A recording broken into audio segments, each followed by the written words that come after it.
అసలు అరుణాచలం అనేటటువంటి క్షేత్రం ఒకటి ఉంది, పరమశివుని యొక్క పరిపూర్ణమైన అనుగ్రహం ఉన్నది. అక్కడికి వెళ్ళాలనేటటువంటి కోరిక పుట్టడం జరగదు. ఎందుకని? అసలు కొన్ని కోట్ల జన్మలెత్తితే తప్ప అరుణాచల పర్వతం గురించి తెలుసుకోడు. అరుణాచల ప్రవేశమునకు ముందు, అరుణాచల ప్రవేశము తరువాత అని జీవుడికి విభాగం చేస్తారు. అసలు వీడెప్పుడైనా అరుణాచలం వెళ్ళాడా చూస్తాడు. అరుణాచలం వెళ్ళాడు, ఆ జీవుడి స్థాయి వేరు. అరుణాచలం వెళ్ళలేదు, ఆ జీవుడి స్థాయి వేరు. అరుణాచల ప్రవేశము అంత తేలికైన విషయం కాదు. అరుణాచలంలోకి వెళ్ళాడు అంటే వాడికి ఏదో అధికారం ఉంది, పరమేశ్వరానుగ్రహాన్ని పొంది ఉన్నాడని గుర్తు. అరుణాచలం వెళ్ళి అడగని వాడిది పాపం తప్ప, అరుణాచలం వెళ్ళినటువంటి వాడికి, అరుణాచలం వెళ్ళి ప్రార్థించిన వాడికి సాధారణంగా కోరిక తీరకపోవడం అన్నది ఉండదు. అంత పరమపావనమైనటువంటి క్షేత్రము ఆ అరుణాచల క్షేత్రం.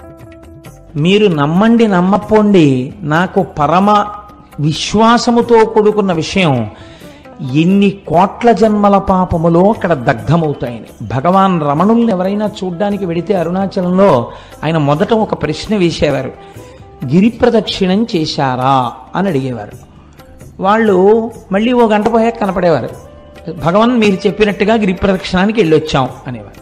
ఎలా వెళ్ళారు అంటే ఆటోలో వెళ్ళామండి అనేవారు. ఏదో వయస్సు అయిపోతే వాళ్ళని నేను తప్పు పట్టట్లేదు. అయితే ప్రదక్షిణ పుణ్యం ఆటోదా మీదా అని అడుగుతుండేవారు ఆయన. కాబట్టి ఆ గిరి ప్రదక్షిణం అనేటటువంటిది మనం ప్రయత్నపూర్వకంగా చెయ్యాలి. అక్కడ చిత్రం ఏంటంటే, మీరు ప్రదక్షిణం ప్రారంభం చెయ్యగానే సాధారణంగా రమణాశ్రమం దగ్గర నమస్కారం చేసి కొంచెం 4 అడుగులు వెయ్యగానే ఒక వినాయకుడి గుడి ఉంటుంది. అక్కడ నమస్కారం చేసి అరుణాచలానికి ప్రదక్షిణానికి బయలుదేరుతారు. అరుణాచల క్షేత్రంలో అత్యంత ప్రధానమైనది ఇది అని అడిగాడు గౌతమ మహర్షి పరమశివుడు. ఇక్కడ నేను చాలా తొందరగా ప్రీతి చెందేది దేనికో తెలుసా? ప్రదక్షిణము చేత అని చెప్పాడు శివుడు. ఇక్కడ ప్రదక్షిణం చేస్తే అసలు దాని వలన వచ్చేటటువంటి ఫలితాన్ని చెప్పడం సాధ్యం కాదు. అది ఎంత ఫలవంతమో రేపు మీకు చూపిస్తాను.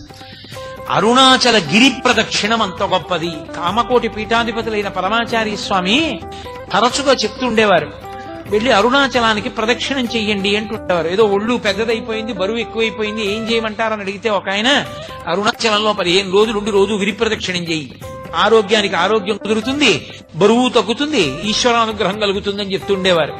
అంత గొప్పది గిరి ప్రదక్షిణం. రెండవది అరుణాచల జ్యోతి. అరుణాచల జ్యోతి అంత గొప్పది. 100 అశ్వమేధయాగముల యొక్క ఫలితాన్ని గిరి ప్రదక్షిణం చేసిన వాళ్ళకి వేస్తానన్నాడు. 100 వాజపేయములు చేసినటువంటి ఫలితాన్ని గిరి ప్రదక్షిణం చేసిన వాళ్ళకి వేస్తానన్నాడు. అంటే దాని ఉద్దేశ్యం, అసలు అరుణాచలం అనేటటువంటి క్షేత్రం ఒకటి ఉంది, దానికి ఇంత ప్రాశస్త్యం ఉన్నది, పరమశివుని యొక్క పరిపూర్ణమైన అనుగ్రహం ఉన్నది, అక్కడికి వెళ్ళాలనేటటువంటి కోరిక పుట్టడం జరగదు. ఎందుకని? అసలు కొన్ని కోట్ల జన్మలెత్తితే తప్ప అరుణాచల పర్వతం గురించి తెలుసుకో. ఆ అరుణాచలం అంత గొప్ప అరుణాచలం. కాబట్టి చూడండి, నేను మీకు ఎందుకు విజ్ఞాపన చేశాను అంటే, ఆ కొండ సామాన్యమైన కొండ కాదు. శివుడు అక్కడ స్థూల రూపంలో ఉన్నాడు, కొండగా ఉన్నాడు. అరుణాచలేశ్వరుడి దేవాలయమునందు శివలింగముగా ఉన్నాడు. అదే అరుణాచలం కొండ మీద దక్షిణామూర్తిగా ఇప్పటికీ ఉన్నాడు అని అంటారు.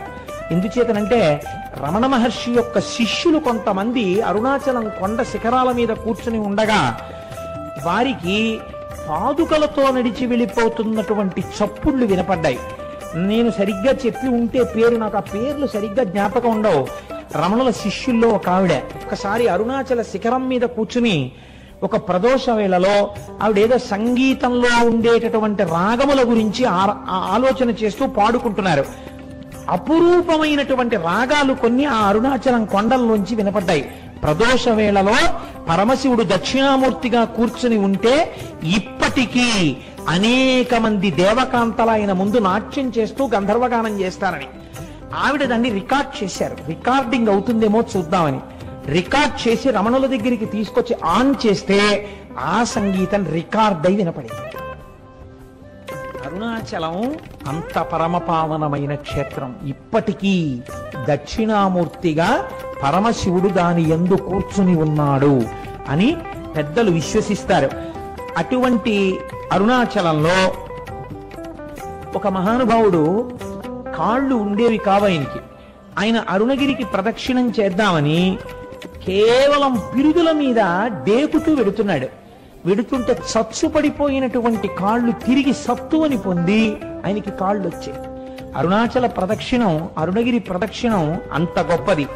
అలాగే ఒకానొకప్పుడు ఒక సంపన్నురాలు తిరువణ్ణామలై రైల్వే స్టేషన్లో దిగి ఒక పెళ్లికి వెళ్ళడం కోసమని తిరువణ్ణామలై వచ్చి ఒక జక్కా మాట్లాడుకుని వెడుతుంటే ఆ జక్కా వాడు ఆ కొండలలోకి అరణ్యంలోకి తీసుకుపోతున్నాడు. ఆవిడ, ఇదేమిటి ఇలా తీసుకెడుతున్నావు అంటే, నోరు విప్పితే చంపేస్తానన్నాడు.